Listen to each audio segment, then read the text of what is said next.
Olá pessoal, aqui é Priscila Mello, da De Família.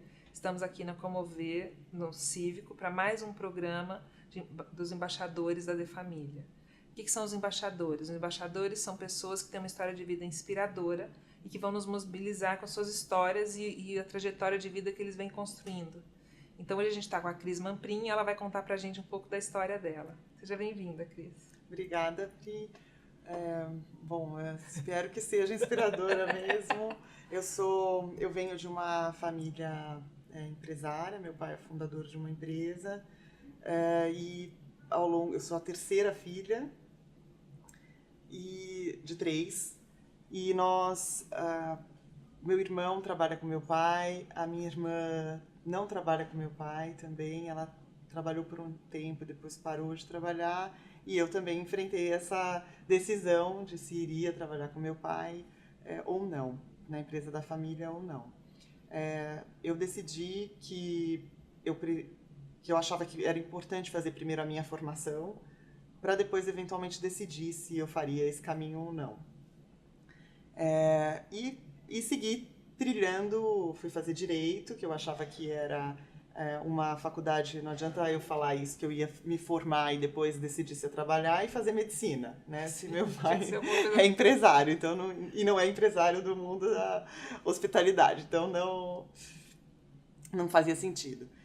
Então eu decidi fazer direito porque eu achava que era uma faculdade que me daria uma visão melhor de como das relações, da forma como a nossa sociedade deve caminhar e que seria uma visão abrangente para caso se eu quisesse de fato voltar a trabalhar com meu pai algum dia.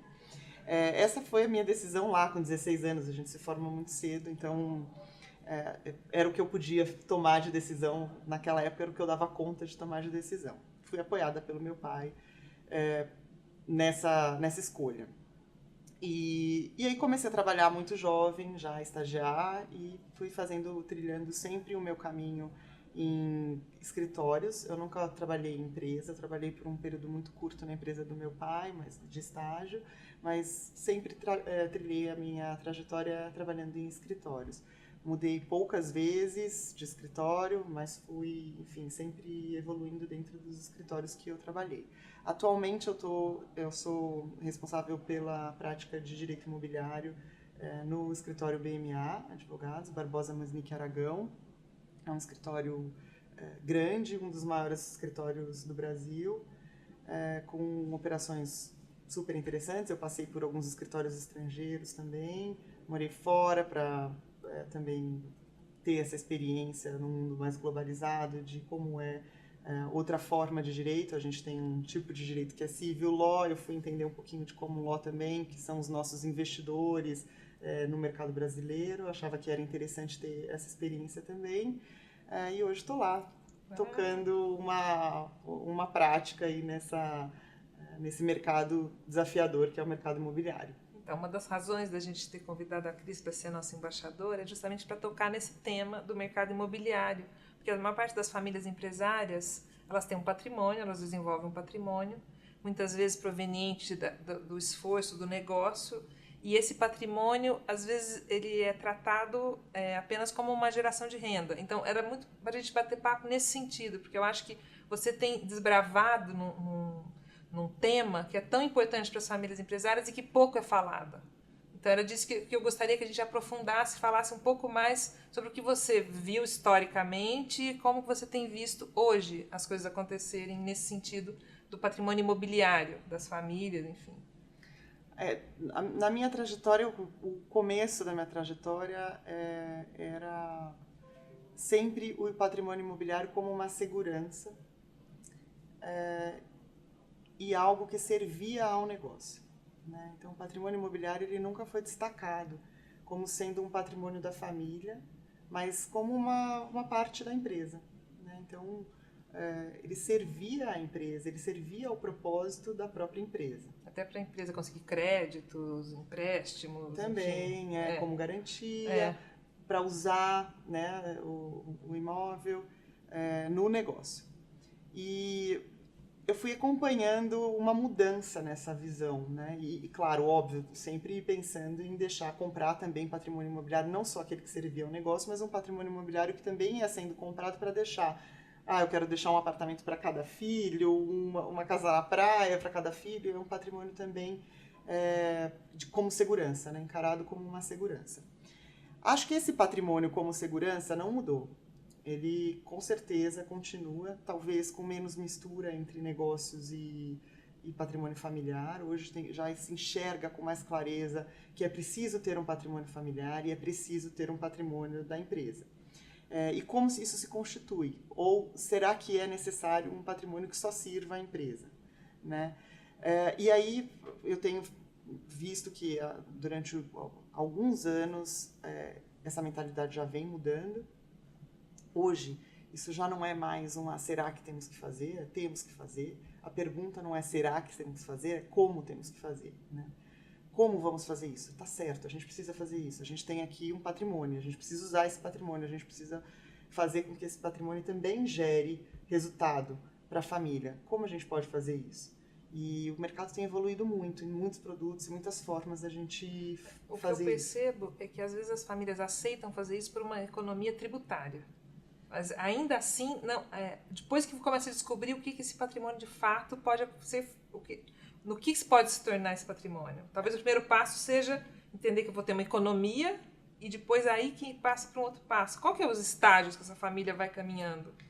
Eu acho que é preciso sempre... O primeiro passo é você conhecer o seu patrimônio. Às vezes as pessoas não conhecem o patrimônio, não têm ideia do patrimônio. Então, preciso conhecer o patrimônio. Ele está regularizado? Como ele está? O que eu preciso fazer para regularizar? Porque não há exploração de patrimônio imobiliário sem que ele esteja organizado, visível, que você entenda.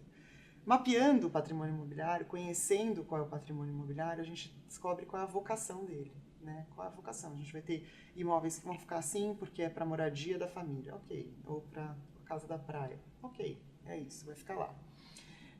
A gente tem o patrimônio que serve à empresa. Por exemplo, o negócio principal, que pode não deixar de ser o principal, mas que foi onde aquela família nasceu. A fábrica, onde tem o escritório administrativo, a fazenda, depende do negócio. Mas que é aquele imóvel que é utilizado na geração da empresa, na operação da empresa. Que não necessariamente precisa continuar assim parado ali na empresa. Também tem saídas.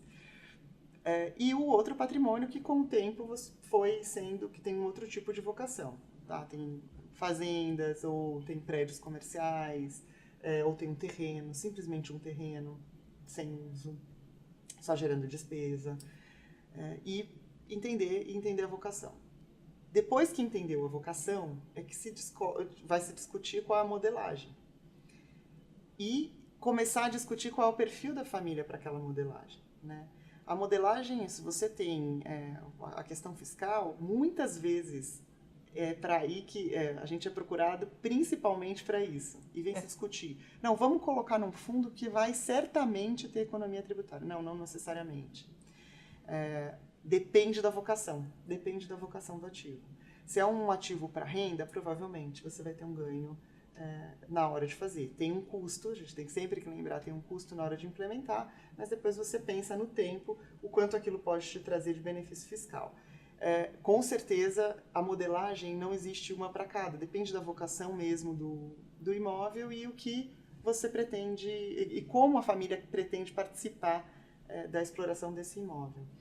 Antigamente a gente tinha só a venda, né? Você falava, esse patrimônio está aqui, vamos vender. E um monte de família que fala, não vender de jeito nenhum, a gente só compra patrimônio, a gente não vende de jeito nenhum. Escuto muito essa conversa, não é? A gente só compra patrimônio. Só compra, a gente não vende de jeito nenhum, porque tem uma questão cultural, que a venda do patrimônio significa a perda, né? A diminuição do seu patrimônio, que não deixa de ser verdade. Mas se você tiver um patrimônio mal utilizado, a venda pode entrar, na verdade, como uma otimização. Você vende para que você possa fazer o resto render, um novo projeto, você vende e participa do resultado desse projeto. Então, hoje, o mercado se sofisticou e o que é interessante é que as famílias empresárias, elas estão conseguindo participar da sofisticação do mercado e de estruturas cada vez mais arrojadas para otimizar o patrimônio. É uma das coisas que a gente estava até comentando, por exemplo, às vezes você tem várias, sei lá, uma família que tem várias concessionárias, às vezes você tem os prédios das concessionárias, eles podem se transformar, isso pode estar inserido dentro de um fundo seu ou um fundo com outro, quer dizer, tem várias modelagens que você pode fazer. Uma família que cresce, sei lá, você tem uma fazenda e a cidade chega próximo. Você tem, então, eu acho que essas soluções é que talvez a gente tenha que debater mais, porque muitas vezes as famílias empresárias estão com o patrimônio ali, mas não estão sabendo como otimizar, ou para que lado caminhar. Sim. Porque às vezes a gente acha ou que a gente está sozinho, ou que o nosso patrimônio é pouco, ou que ele não é suficiente, ou que precisaria ser mais, e aí acho que a gente podia falar um pouco disso para que as famílias pudessem entender como que a gente pega o fio da meada dessa conversa, né? Eu acho que é aquela discussão da gente descobrir a vocação, né, do imóvel, a vocação. Depois que você mapeou, aí você descobriu que você tem um terreno lá sem utilização nenhuma. Você pode decidir, vamos vender esse terreno, vamos empreender nesse terreno, porque parado ele parado ele já estava até agora e ele não estava gerando nada para a empresa. Então, vamos para a família, enfim, não estava gerando riqueza. Vender sempre foi uma opção, mas com aquela questão cultural. Como você pode usar um imóvel, por exemplo, um terreno inserido no meio da cidade de São Paulo? Se decidir que vai empreender e quer ter o resultado desse empreendimento, desse desenvolvimento imobiliário, que pode ser um prédio residencial, que pode ser um prédio comercial, que pode ser uma loja de Burger King, por exemplo. Quando você decide que queremos participar do empreendimento, como você vai empreender? Vai fazer diretamente? Vai fazer, eu construir, obter todas as licenças necessárias, eu vou construir, vou correr o risco da construção. Depois eu vou correr atrás de quem vai alugar. E depois eu vou correr atrás de quem vai alugar. E aí eu não sei nem se eu fiz o prédio adequado para quem quer alugar. Exatamente. E aí você fala exatamente onde que eu vou, né? E aí você pode usar, a família pode decidir usar também a expertise do mercado para aquilo, que é o que eu vejo mais acontecer. Que são as modelagens que a gente conhece de você entrega o terreno e recebe em troca unidades daquele terreno. Do prédio já edificado, seja uma laje corporativa, seja um edifício residencial. Para fins de geração de renda, as lajes corporativas, obviamente, são muito melhores, porque... talvez elas tenham um aluguel melhor, uma rentabilidade melhor. A gente até tem, hoje a gente foi procurado há pouco por um escritório com algumas modelagens diferentes, também residencial, uma coisa que já está mudando. Porque o imóvel ele tem que acompanhar a sociedade, né? Como a sociedade está caminhando, porque você faz algo para alguém usar. Então, isso a gente vai indo atrás. Por exemplo, esse lugar maravilhoso que a gente estava conversando, que é aqui, né? Coworking. A gente está entrando numa geração de compartilhamento. A gente não tá numa geração de você ter posses, né? Hoje eu vejo minhas sobrinhas que não querem nem ter carta. Demoram para ter carta. Na minha época, eu queria ter carta antes de poder ter carta. Chegava no meu dia de ter carta, eu já estava dirigindo. Já estava na autoescola. Já estava... hoje, talvez nem queira, porque a gente tem outras formas de mobilidade, talvez nem queira. A mesma coisa com relação já a espaços de trabalho, a mesma coisa com relação... Compartilhamento do patrimônio, né? Até imóvel, até o compartilhamento dos riscos de exploração de um imóvel, que é o que a gente estava falando sobre um fundo que você vai ter um fundo só de uma empresa, só da família, para ter todo o patrimônio da família e a família correr todo o risco daquele patrimônio, ou a gente vai colocar esse imóvel e esse projeto dentro de um fundo maior que tem outros ativos e aí a gente corre todo mundo. É que o maior risco quando você faz só com a família é que a gente vem de uma cultura onde a gente achava que a família era capaz de estar em qualquer cargo fazendo qualquer coisa. Então a gente punha lá, é meu filho, ele vai dar conta. Vai dar conta. Quando você vai para uma estrutura profissional que vive de fazer isto, é uma outra história. E se você tiver diluído, você não for o 100%, você for parte, é mais fácil você também criticar o processo, criticar a operação e ter maiores resultados. Então, que eu acho que está acontecendo, como você deu um ótimo exemplo do coworking, é esse compartilhamento dos riscos. Que na verdade é isso que a gente está tentando fazer. Então, por exemplo, eu vejo várias famílias que elas brigam, separam as terras ou separam os imóveis, e aí quando desalugam, um passa fome e o outro está com tudo alugado. Aí passa 6 meses, aquele lá também perdeu, aí aquele já alugou. Se fosse um pool, ninguém estaria passando essa dificuldade. Exatamente. E se não fosse um pool só com a sua própria família, que você está cansado de conhecer, né? Você teria também uma outra forma de lidar. Uma diluição ainda mais eficiente, né? Exatamente, perfeito. Porque é isso que a nossa comunidade, a nossa sociedade está evoluindo para isso. Exatamente. Né? De você ter esse compartilhamento dos riscos, dos resultados, de uma forma mais... a partir de uma administração mais profissional. Né? O coworking, a gente tem visto projetos que estão indo, inclusive residenciais, para isso também. Né? A gente pensa, como você vai fazer esse compartilhamento? Como? A gente tem fora do Brasil, já existe isso, que você pode ter... Hoje em dia, você chega na empresa, a gente tem várias, aqui deve ser assim, enfim, mas empresas tradicionais, para a gente ver o quanto isso está indo longe, né? A gente tem empresas muito tradicionais que já não tem salas. Todo mundo... Você tem um laptop. Você não vai chegar lá e ter a foto do seu filho pendurado na parede. Não, se você quiser, então tá bom, carrega na sua mochila. Chega na hora, uma fotinho de manhã, você põe lá, mas isso não faz mais muito sentido. E o projeto residencial acaba funcionando também um pouco dessa forma. Você tem espaços menores, privativos. E estruturas melhores comuns, compartilhadas. Porque o fato de compartilhar não é só o compartilhamento, isso no uso de espaço, não é só o compartilhamento de riscos e de custos, mas é também e principalmente a criação de um senso de corpo, de comunidade, de colaboração, né? São clusters de colaboração para você ganhar eficiência nos processos interligados, né? Então, na verdade, a gente tem que enfrentar a questão da diminuição dos recursos, né? E aí é uma questão muito mais filosófica, mas a diminuição dos recursos e um caminho para uma vida mais sustentável, que está levando todo mundo e toda a sociedade para uma situação de compartilhamento. Mas aí, trazendo para a nossa realidade aqui, o que a gente é que a gente tem visto muitos projetos nesse sentido, de compartilhamento mesmo. Até você ter um terreno, por exemplo, que a família tem um terreno. A família vai entregar o terreno, esse vai ser desenvolvido por uma incorporadora, por um desenvolvedor imobiliário profissional, uma empresa nesse ramo. Ele vai devolver as unidades locadas, já. E você participa do quê? De um pool? E você participa de um pool. Então você tem menos risco Menos risco, porque é exatamente o que você falou. Se você tem o seu irmão, tem o quarto andar, e você tem o terceiro andar. Saiu o locatário do quarto andar... Um vai ficar apertado.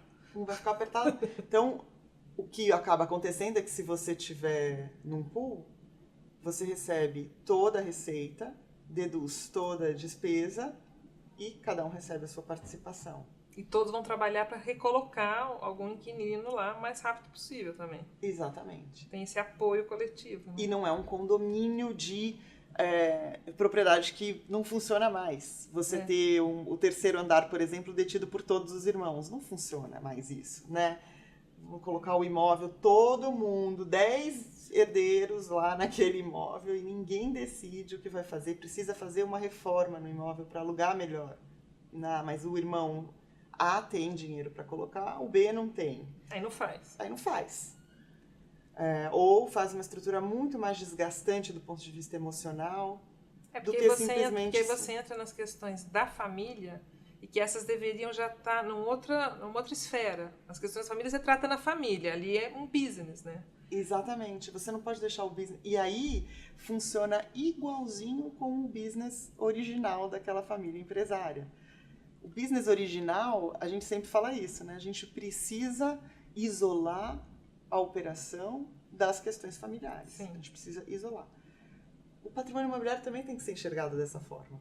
Ele também precisa ser isolado para ele ser rentável. O que eu estou entendendo é o seguinte, que o patrimônio imobiliário, talvez, justamente por ele não ser visto como um negócio para as famílias, ele foi se profissionalizando e hoje ele já tem uma estrutura preparada, que não adianta eu querer, amadoramente, chegar lá. Eu posso ser o que desbrava, igual a gente estava comentando anteriormente, mas depois isso é uma gestão profissional. Porque para isso aqui colocar em pé, não vai dar para ser porque é um outro negócio e que é um negócio por si só. Sim, é um outro negócio.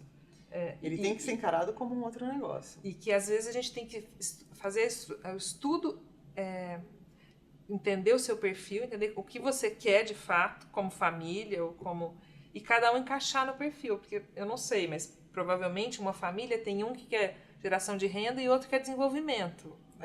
Talvez os sócios, nem todos estão no mesmo momento de vida. Exatamente. Isso também a gente também consegue ajustar dentro de uma estrutura na hora que a gente faz. Hoje em dia a gente não faz mais compra e venda, né? A gente faz operações estruturadas. E as operações estruturadas você também consegue acomodar, inclusive isso. Por exemplo, se você tiver, eu não quero participar desse risco aí. Eu não acredito nessa empresa aí que vocês estão contratando. Eu não quero correr risco, eu não tenho perfil de risco. Me dá a minha parte desse imóvel e... Mesmo que for um terreno ainda. Porque também vai ter todo o ganho imobiliário. Eu quero só receber o valor do imóvel. Eu não quero participar, não quero o upside dessa operação. Tudo bem, não quero. Até nisso a gente consegue gerar uma torna, né? Faz uma operação. Todo mundo vai entregar o terreno. Alguns vão receber dinheiro. E outros vão receber a unidade no futuro, ou participação num pool de locação. Sempre recebe a unidade e aí você entrega a exploração para um pool. Mas você sempre vai trocar patrimônio imobiliário por patrimônio imobiliário. É muito difícil não acontecer isso, a não ser que a opção seja por entregar para um fundo e aí você vai receber cotas de um fundo. Mas, se não for isso, você está trocando patrimônio imobiliário por patrimônio imobiliário. Né, ainda. Então, na grande verdade, todo esse o que passa é por um grande entendimento dos perfis dos detentores desse patrimônio e encaixar a melhor solução para cada objetivo. É isso? É isso. Porque eu acho isso, não tem uma solução única. Não tem, porque os imóveis são diferentes, as famílias são diferentes, as pessoas são diferentes dentro da mesma família. Né? Então, o que é importante é todo mundo ter a vontade de desenvolver. Né? Todo mundo ter a vontade de fazer com que aquele patrimônio... que o que eu percebo é o seguinte, quando a pessoa está iniciando, por exemplo, uma primeira geração, ele está na fase de comprar. Então ele compra patrimônio, mas ele não sabe exatamente para quê ou por quê. Ele vai ou eles têm um feeling, ele sente, mas ele não está muito claro. E talvez a gente deveria perder um pouco mais de tempo para entender o que a gente deveria comprar, ou comprar como, ou qual o formato que a gente quer chegar em algum tempo. A gente está caminhando, porque eu acho que essas reflexões são pouco debatidas. E as pessoas vão pegando o fio da meada, a próxima geração, ela chega num patrimônio que já tá, e elas não sabem muito bem o que a primeira geração pensou para comprar aquilo, ou qual é o... se a gente estiver falando... Hoje eu não sei como seria uma empresa... Minha família iniciou essa empreitada há 50 anos. Pelo meu pai e o sócio dele. Então... há 50 anos essa era a mentalidade, comprar, comprar, comprar. Hoje eu já não sei se uma empresa começando agora teria essa mentalidade. Mas o fato é que a maioria das empresas, as empresas de família, que a gente vê hoje... Foram essas que compraram, compraram. E de fato não tinha... hoje talvez tenha... Talvez não, certamente hoje tem essa pergunta incômoda de... A gente precisa fazer alguma coisa e o que a gente pode fazer com isso? Né? E realmente não é fácil esse mapeamento e você entender a vocação... E redesenhar um patrimônio. Né? Não é fácil. Você entender a vocação de cada um requer uma pesquisa, requer você entender, às vezes, a contratação de consultores, conhecer um pouco do mercado. Esse olho do dono... é o olho do dono, ainda, continua sendo, precisa ser.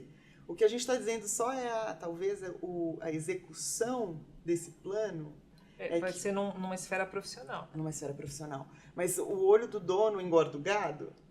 É verdade. Você vai lá, você vai sentar, você vai mapear, fazer todo esse trabalho, entender, regularizar, colocar em condições o que a gente estava falando do desbravar. Muitas vezes é você colocar o imóvel numa condição que ele seja melhor aproveitado numa negociação com... Mas, por exemplo, eu vejo muito nas famílias empresárias, assim, os grandes imóveis. Então, por exemplo, os prédios Fabrisa, o escritório, aqueles grandes imóveis, que antes eles estavam todos dentro do negócio.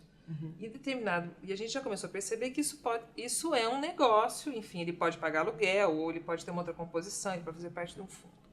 Em um determinado momento, você começa a repensar, assim, na segunda, terceira, quarta geração, mas nós precisamos ser sócio em tudo? Ou será que dá para a gente ir recompondo a sociedade, pelo menos na parte imobiliária ou na parte de liquidez?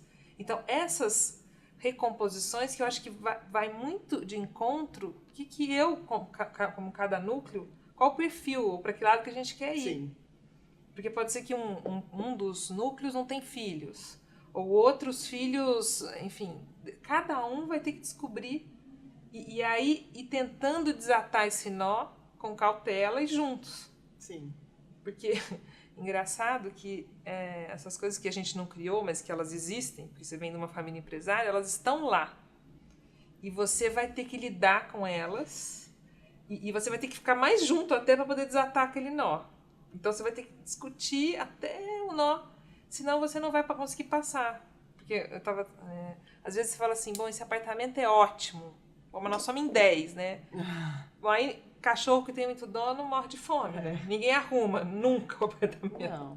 Porque se somos 10, agora se fosse um, enfim. Então essas são as questões que vão pegando e que a gente tem que falar nesse tema, porque eu acho que ele é um tema que ele tem muito potencial de ganho para a família. Muito. Ele gera uma segurança que é aquela de antigamente, de ter uma renda adicional que você não conta com ela, porque as pessoas estão acostumadas a contar com o estado do negócio. Então ela meio que é colocada meio de lado. E ela acomoda, como você sempre... Ela acomoda aqueles que não estão no negócio, porque senão o negócio vira uma cabide de emprego. Não é assim, não funciona assim, né? E o negócio ele só vai existir se ele vai seguir a vocação dele. E quem tem vocação para ele. E Então, quem tem vocação para ele, né? E a família vai ter que entender também se ela tem essa sucessão na família ou não, e como é que ela faz esse... Porque aí tem uma hora que esse negócio também passa a ser um patrimônio. Se nós não temos vocação, se ninguém tem afinidade com isso, não adianta a gente não discutir isso. A gente vai ter que discutir, porque também a gente vai ter que achar uma solução. Que pode gerar mais patrimônio, mais liquidez, e depois pode gerar outra. Porque eu tenho visto várias famílias mudarem. Então elas vêm de um negócio tradicional que elas construíram, criaram vários patrimônios. E aí quando ocorre o advento da liquidez, é a hora de você refletir, e agora? E agora? O que a gente vai fazer com isso aqui? E aí acontece o seguinte, você passa a ter muita liquidez de repente, e se você não tiver um plano imobiliário ou um plano para equalizar tudo isso, você também fica muito à mercê, porque não vai dar pra você pôr tudo aplicado. Então, eu acho que... o desenvolvimento de imóveis, assim, essa parte imobiliária, muitas empresas hoje muito estabelecidas do mercado imobiliário nasceram de vendas de negócios que não tinham nada a ver com o mercado imobiliário. Eu já trabalhei com várias famílias que a grande questão é assim, eu não posso ter essa quantidade de dinheiro em liquidez. E aí a solução, ela não brota porque você quer. Por isso que esse tema ele tem que ser muito elaborado para entender para que lado nós vamos. Então tem gente que gosta de falar, vamos fazer os startups. Mas o startup também, ele continua sendo igual uma aplicação financeira enquanto ele não dá resultado. E às vezes para um patrimônio muito grande também aquilo lá desgasta e não traz a estabilidade de novo.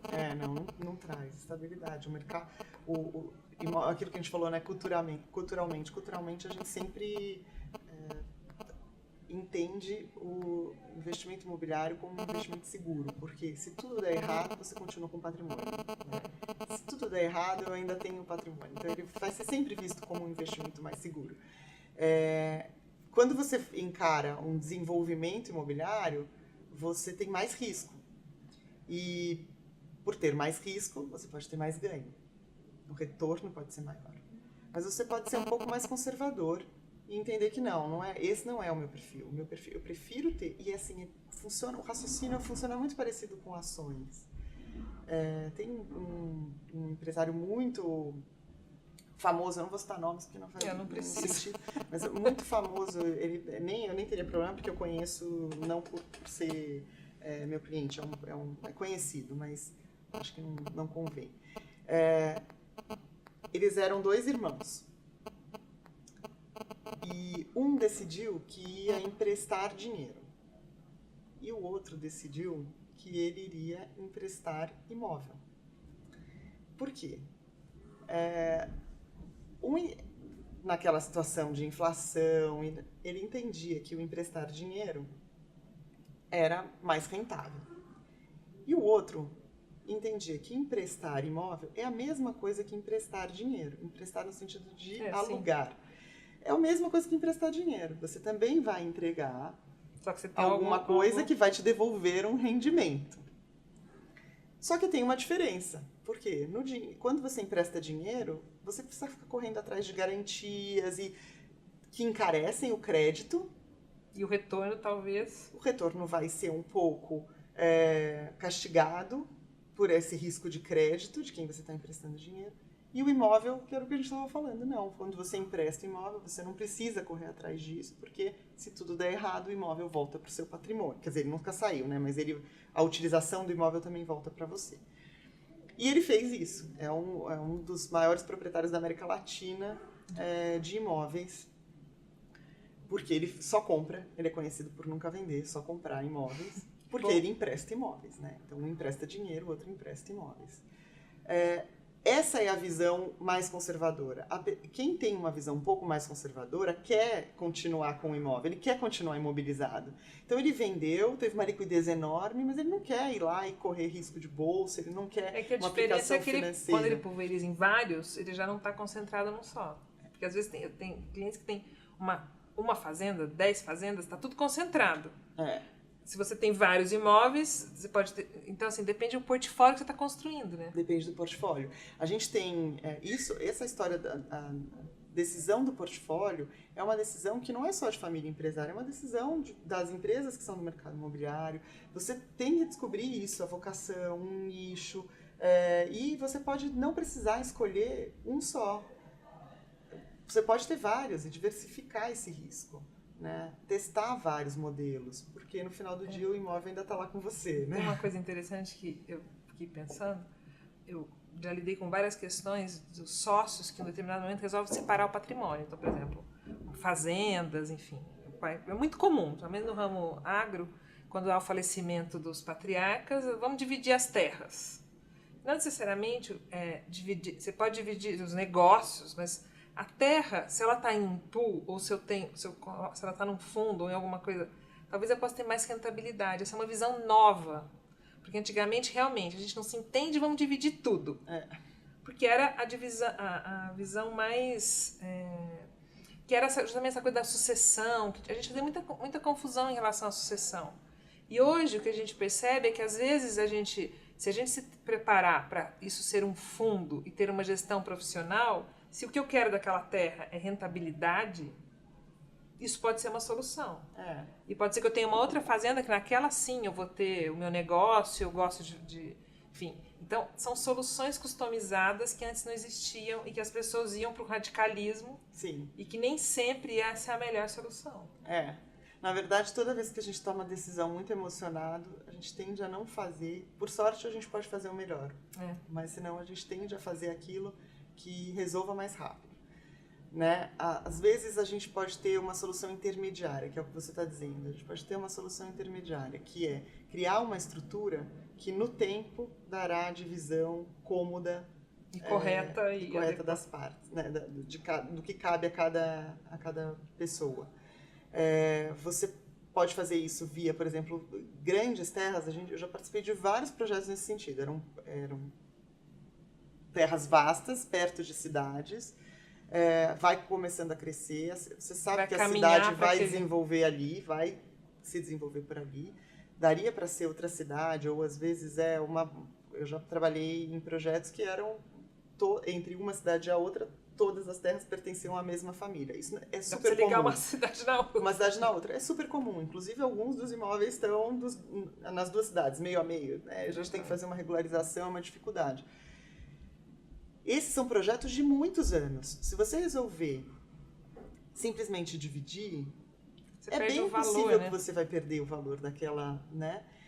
Ao passo que se você tiver uma ideia de, olha, vamos entregar o desenvolvimento dessa área, que naturalmente vão ser feitos loteamentos, a gente vai levar É infraestrutura, porque são estágios, né, de desenvolvimento. estágios. Isso vai gerar lotes jamais urbanizados ou com alguma infraestrutura que certamente terão Outro valor. Né? Por exemplo, quando você vai negociar uma terra muito grande para produção, não é para fazer desenvolvimento imobiliário, é para produção mesmo. Você tem hoje várias restrições de reserva legal, APPs, né, que são áreas de proteção ambiental. Na segmentação do imóvel, você pode perder área para atender a legislação. Se você consegue confinar num pedaço do imóvel as restrições, porque ele é um imóvel único e você pode fazer entregar para cada um terrenos inteiramente livres e você vai depois, ao negociar, arrendar, vender, você vai fazer isso com um valor otimizado também do imóvel. Então, nesse parcelamento, dependendo de como você faz, você também dilui a carga da legislação e das restrições que você tem para a venda ao planejar conjuntamente a otimização do imóvel. Né? Quer dizer, uma coisa que a gente costuma dizer muito aqui na De Família, vamos ter que falar sobre isso. Esse é um Vamos ter tema que falar longo. sobre isso. A gente vai ter que sentar e a gente vai ter que falar sobre isso. Porque a verdade é que trabalhar o desenvolvimento do seu patrimônio e essa rentabilidade passa por questões de entender onde este grupo ganha mais ou como a gente tira um melhor retorno sobre isso, tirando as nossas questões emocionais ou afetivas da conversa. Por quê? Porque se eu fizer uma decisão muito emocional e abrupta, todos vão perder.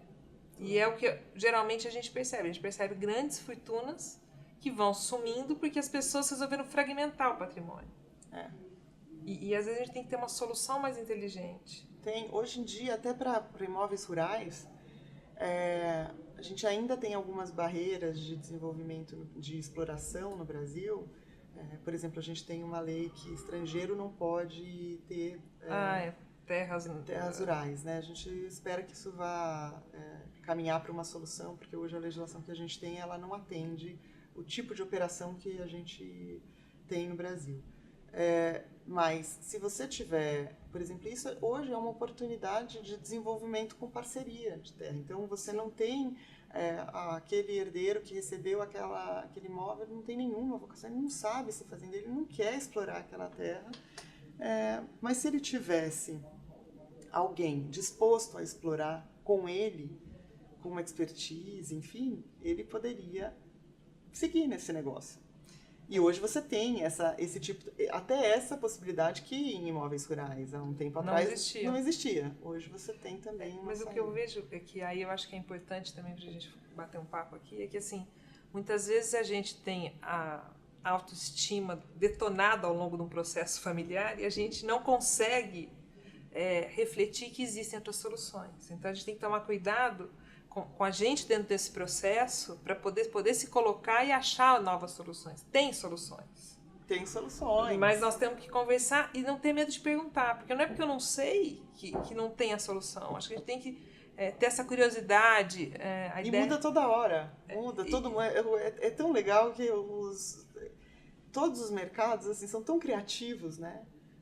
Imagina, quando você podia imaginar o coworking com a força que hoje tem, né? A gente conhecia o coworking como, vamos juntar lá 3 pessoas que não têm como pagar as despesas de um imóvel. Então, a gente tá aqui no Cívico e a diferença aqui não é só um coworking, aqui a gente troca sinergia. E por isso faz sentido, mais do que sentar na mesa.